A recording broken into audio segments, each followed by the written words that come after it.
Hey everyone, welcome to the channel. This video is going to be a little bit different to my normal videos. We're going to be making some old metal look brand new again. Oh wow, look at that. And how we're going to do that is through electroplating. Now I know you've probably seen a few videos where people are doing it DIY and they're using salt, vinegar and little 9-volt batteries from home. But I don't think that works very well. And that's because this type of electroplating lacks the control and the precision, which leads to poor adhesion, inconsistent coatings and a non-durable finish. And you don't want that. You don't want to deal with the ramifications in the future. You just want a good job that's long lasting. And that's what these kits do. This particular kit is from Caswell's. They give you a pro level finish. Damn, look at these nuts.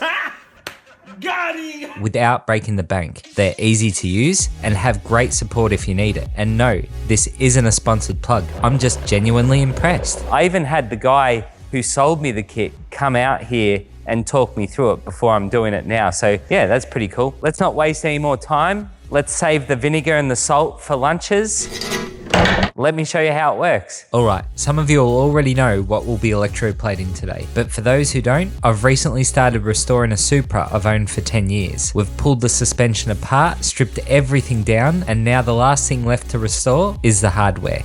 So step 1, we need to strip off all grease and grime. And the best way I've found to do this is to toss the bolts into a bucket of warm water and degreaser. Then give them a good scrub. No gloves. No gloves. From the old school Dave. Followed by a rinse, preferably with a pressure washer if you have one. It's a simple but crucial step, and you can grab degreaser from any auto parts store.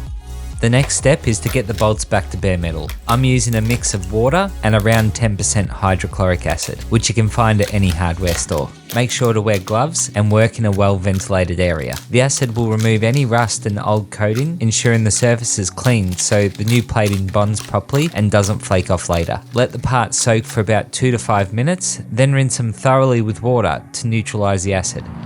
You can see all that stuff that's bubbled up to the top. Now, before we put the bolts in, this was clear as can be. So it's going to be interesting to see what the bolts look like now. It's stripped all the coating off those bolts. Look at that. That's really good. Now it's time to bring these bolts and These nuts. to a shine. For this, I use a wire wheel. It's a quick and effective way to clean up the surface after stripping the metal. The wire wheel buffs away any remaining residue and smooths out the surface, leaving a nice, shiny finish. But don't get complacent, because you can become a target. These bench grinders can bite. Whoa! Just take your time and don't rush like I did. Last one, all done. Whoa, I have metal everywhere. For step 4, we're going to need a rig for all the parts we're electroplating. You'll see here I'm building a simple rig using copper pipe and copper wire to hang the bolts. There's no single correct way to do this, but what's important is setting it up so there's even conductivity across all parts. Since I have around 300 parts to plate, this setup's probably going to work best for me. The rig also makes it easy to transfer the parts from one tank to the next during the process. And we're using copper because it's resistant to corrosion and a great conductor. So it'll hold up well throughout the process. Since my parts have intricate surfaces like threads and odd shapes, I need to be absolutely sure everything is spotless. Any leftover corrosion or dark spots will show through the plating, so giving the parts another round in a 10% hydrochloric acid mix is essential for us. Plus, I want this plating job to last. I'm not planning on rebuilding the Supra for at least another 30 years. And if you want to go the extra mile, you could scrub the parts with a wire brush in the rinse bucket and then repeat the process. Just remember, only a few minutes in the acid as you risk damaging the metal. All those little extra rust particles that are not on the bolt. Yeah, boy. Now it's time to use the degreaser from the Caswell kit. This is technically step 2 in the book. I have to mix the degreaser powder with distilled water. If you don't want to buy distilled water, it's easy to make. Just boil water and let it cool. Caswell kits are available worldwide, so you'll have instructions tailored to your region and the type of kit you buy. Then heat the degreaser to between 60 and 93 degrees C. For this, I grabbed the cheap water heater off Amazon, which started at around $20. Let the parts sit in the solution for about 5 minutes with no agitation, and this will clean off any remaining oils, grease, or contaminants. After that, rinse with water and you're ready for plating. Before we jump into the actual plating process, let's break down what electroplating really is for anyone who's new to this. Essentially, electroplating is a way to coat a metal object, like the bolts we're working on, with a thin layer of another metal, in this case, zinc. We use an electrical current to move metal ions from the anode, which is made of the plating material, to the cathode, the part we want to plate. The electricity causes the metal ions to dissolve from the anode into the solution, called the electrolyte. And then those ions bond to the surface of the cathode, creating a new metal layer. This process not only improves the appearance of the part, but also helps protect it from corrosion and wear. To achieve a smooth, consistent, and durable coating, there are a few critical factors to control. The first is your electrolyte solution. And we're agitating. Ooh, science.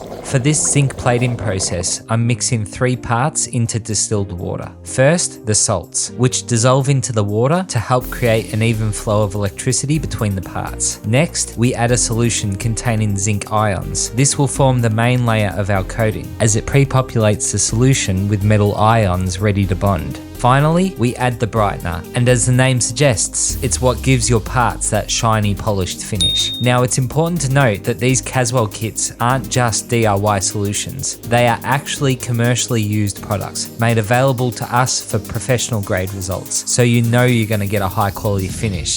Then give everything a good stir until the salts are fully dissolved. Using warm water around 50 degrees C or 122 degrees Fahrenheit can help speed up the process.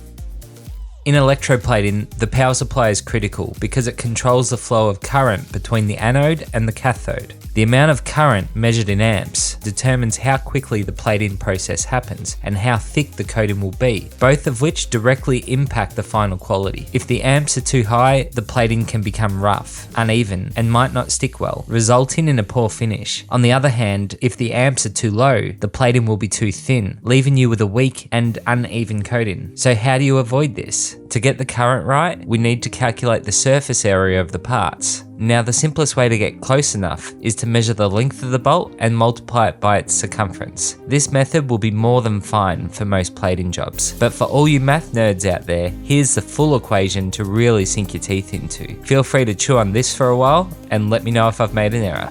Now for the rest of us, once you have your surface area, multiply it by the recommended current density. For zinc, the rule of thumb is 1 amp for every 100 square centimeters, or 16 square inches. By measuring the surface area of your parts, you can set your power supply to the perfect level. This ensures the plating process is smooth, even, and consistent. Once you've got your current sorted, wrap the anodes in a Chuck's cloth to keep the debris from the anode from getting into the solution. Then cut a section to hang the anode securely on the side of the bucket. You might also notice that I'm using 2 positive anodes in the solution. This helps ensure the current is distributed more evenly throughout the bath. And if the parts you are plating have a lot of hard to reach or intricate surfaces, like mine, I'd recommend getting yourself a fish tank air pump to help circulate the ions in the solution. The one I'm using costs around $15. Now that everything's set up and ready, it's time for the moment we've all been waiting for. Make sure the parts are fully submerged and not touching the anodes or the sides of the tank. With the anodes connected to the positive terminal and the negative terminal connected to the parts rig, you can now turn your power supply to the pre-calculated amps. Once the electrical current starts flowing, zinc ions will travel through the solution and bond to the surface of the parts. I'll be keeping an eye on the current to make sure it stays stable, but mostly I'll be kicking back with a coffee. Cheers.